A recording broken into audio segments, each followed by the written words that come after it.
Bonjour et bienvenue dans Putch Up ta vie.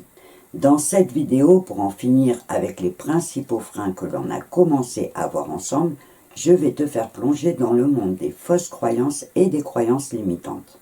Ces idées préconçues qui peuvent souvent nous limiter pour atteindre notre plein potentiel. En commençant par comprendre ce qu'elles sont exactement et d'où elles viennent. Pour que les choses soient bien claires, on va commencer par leur définition.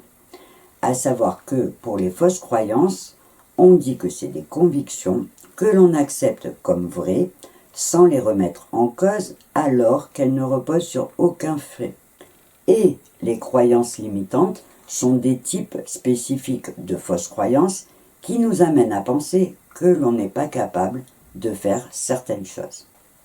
Par exemple, croire qu'on n'est pas capable de parler en public, ce qui va nous empêcher de profiter d'une opportunité professionnelle si on nous demande de le faire.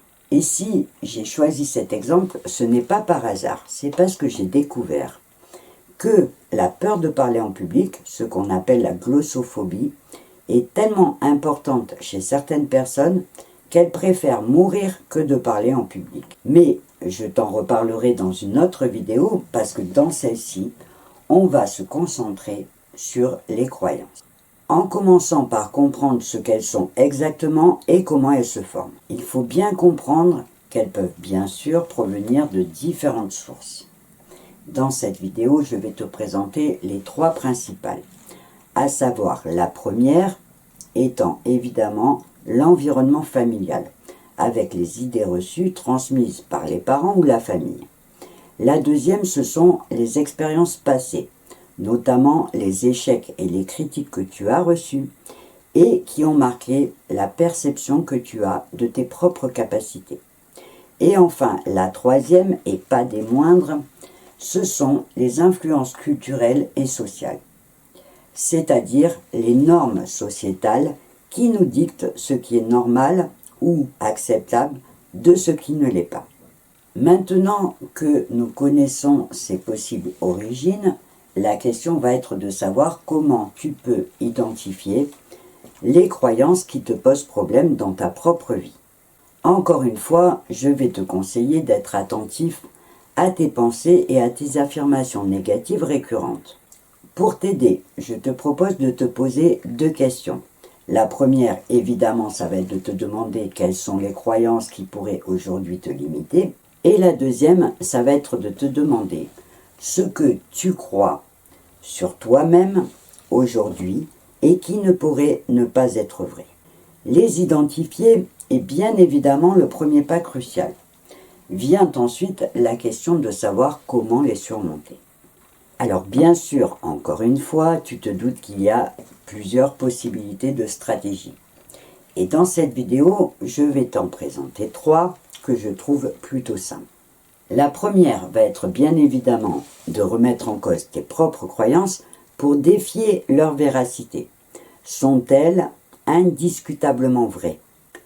La deuxième stratégie va être de travailler pour remplacer toutes tes croyances négatives par des affirmations positives, ce qui va en plus te permettre de gagner en confiance en toi.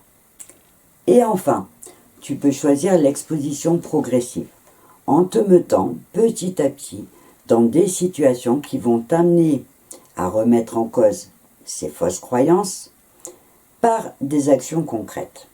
En conclusion, je te dirai que tes fausses croyances et tes croyances limitantes ne doivent pas te dicter ta vie.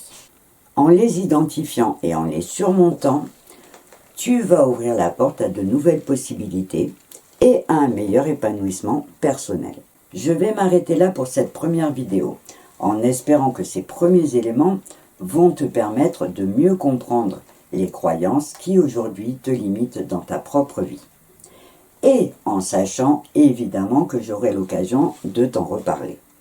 Avant de te quitter, je te rappelle que si tu as des questions ou des réactions à partager, la partie commentaire sous cette vidéo peut te permettre de le faire et je me ferai bien sûr un plaisir de te répondre.